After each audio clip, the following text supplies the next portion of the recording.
Guys, Revival GT here. So I'm here to talk to you about some of the biggest and honestly most exciting news to come out of the Ford world in a while. Besides the Bronco, but that's a little bit different story. So it's looking like it's been confirmed that there is a new 6.8 liter V8 coming out for the F-150s and the Mustang.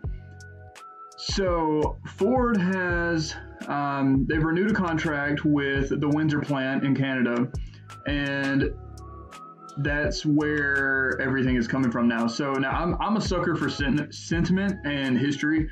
So the fact that Ford is going back to producing motors from Windsor that's actually something really cool to me. But so here's what it's saying. In a recent deal with Unifor, Ford's, they'll be producing a new 6.8 V8 for the F-150 and Mustang as part of a $2 billion investment in its Canadian operations. So that's good. That's going to get more jobs, to that area, which is going to be great. It says we have no new information on it other than the fact that it's happening. So, but what did they tell us? So we know that we're getting a 6.8 liter V8. And I feel like that's probably a pretty good estimate right there. It's just between 425 horsepower and 450 for the F-150, and an even 500 in the Mustang. I can definitely see that out of a 6.8 liter Mustang, and that's probably on the low end, I'm assuming. Realistically, I'm thinking probably, around 530 to, 550 or so for the Mustang. Could totally be wrong. I don't know, but you look at the GT350, it's a 5.2. It was making 526 horsepower. So with a 6.8, what can they do? At this point, probably my biggest question is going to be, what is the design of the motor going to be like? What is it going to look like? Is it going to retain its overhead, valve configuration? Is it still going to be a high revving, just huge displacement V8? Is it going to be like the 5.0's big brother? What's going to happen to the 5.0? Is the 5.0 going to become obsolete at this point? Or are they just both going to serve two totally different purposes? That's what I want to know. Obviously it's too early in the game to find out now, but that's where we're at right now, guys. And 2022 is not far away. I'm very, very excited about this. There is also a video of a press conference from Windsor. Let's see, Windsor. Hope if I spelled it right, huh? Solidarity. So. Solidarity. So. Solidarity. All right. My name is Jerry Dias, and I'm the national president of Unifor. And with me is the bargaining committees that negotiated the collective agreement on behalf of our members at Ford Motor Company. We have negotiated $1.95 billion of investments that will predominantly go on our plants in Oakville and our engine plant in Windsor. The announcement for our facilities in Windsor includes a 6.8 liter engine, a 6.8 liter engine, which will stabilize the employment and quite likely create new opportunities. Ford Motor Company understanding the fact that our members build the best quality vehicles and engines around the world. But over and above the existing model that we have in Windsor, we secured a derivative, which will not only stabilize employment, but we expect will create some hiring. The Windsor complexes will be secured for the long term. Ford has identified their Windsor facilities as one of their key powertrain operations. And so with that designation brings future investments. So we know that our members in Windsor will be employed for the long term. We know that there will be incredible opportunities for young people in Windsor for quite a while. So am I feeling comfortable? The answer is yes. Am I quite pleased with where we ended up? The answer is also yes. We've come a long way in Windsor. from our contract negotiations in 2016, where there was a cloud over that facility's head. That cloud no longer exists. We have nothing, I will argue, but a bright future. And just as a follow-up, how confident are you that you'll be able to reach agreements with GM and Chrysler now that this sort of first step is achieved? Well, look, I'm always confident that we will reach a settlement. I'll use this opportunity to announce that I am going next to Chrysler. So I'm saying right now to our members in Chrysler, get ready to the bargaining committees, pack your bags.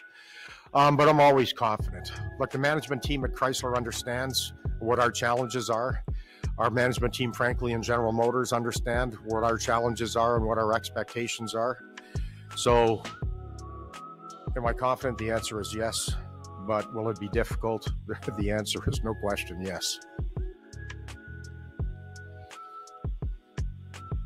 Next question. Your next question comes from Christy Lee Varley of AM 800 CKLW Windsor. Christy Lee, please go ahead. Thank you. Jerry, I was just wondering, you mentioned the 6.8 liter engine for Windsor. Can you just give us some more specific details on that? Yes, it'll be introduced in 2022. There's no question that that will give our plant the type of stability, just frankly flowing from the negotiated settlement with the 7.3 back in 2016. So I will argue this is another home run for the facilities. Right now we build engines for Ford's most successful products. The F-150 trucks, the Mustang, the 6.8 liter will be, just another step as we negotiate stability for this operation. So if I'm working today for Ford and Windsor, I'm feeling awfully good. Okay, so real quick, it's pretty obvious. I'm kind of dumb. I didn't know that they were already making engines for Ford. I thought they were already, I knew they were made in Canada, but I didn't know that it was the Windsor plant. All right, guys. So there you have it. I mean, that's straight out of their mouth. This is straight from a news conference. From Ford and Windsor.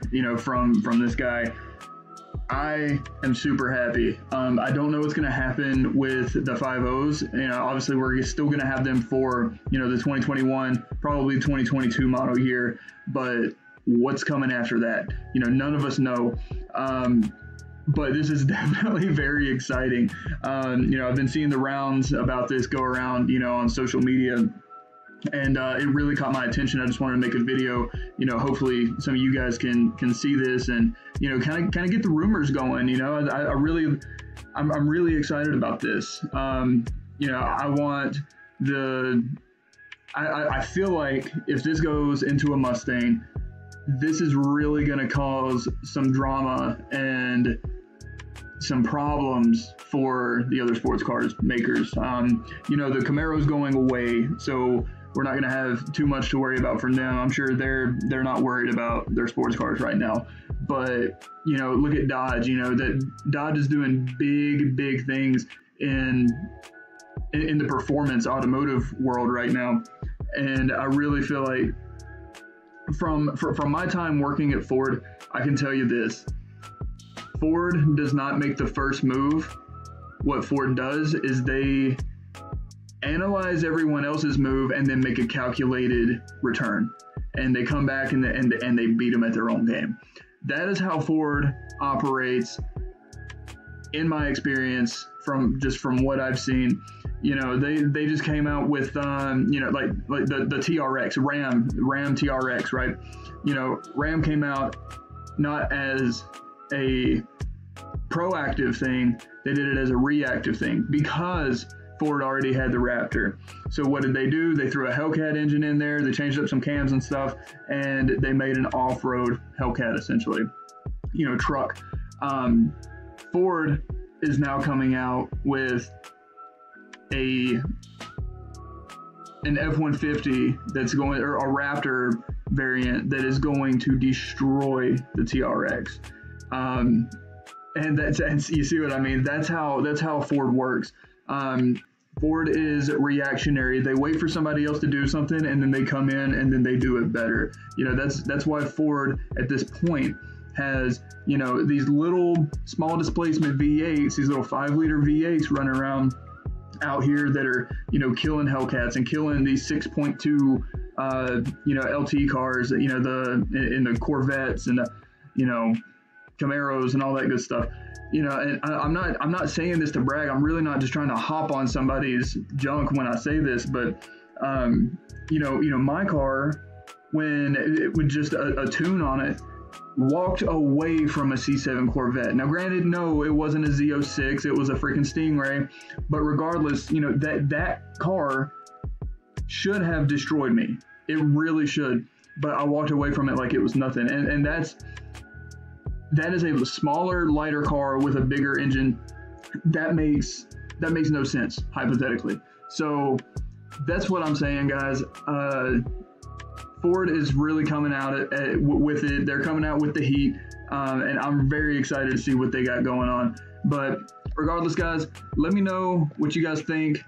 Give me some input. Give me some comments. I want to get a discussion going about this stuff and see what you guys think is going to happen.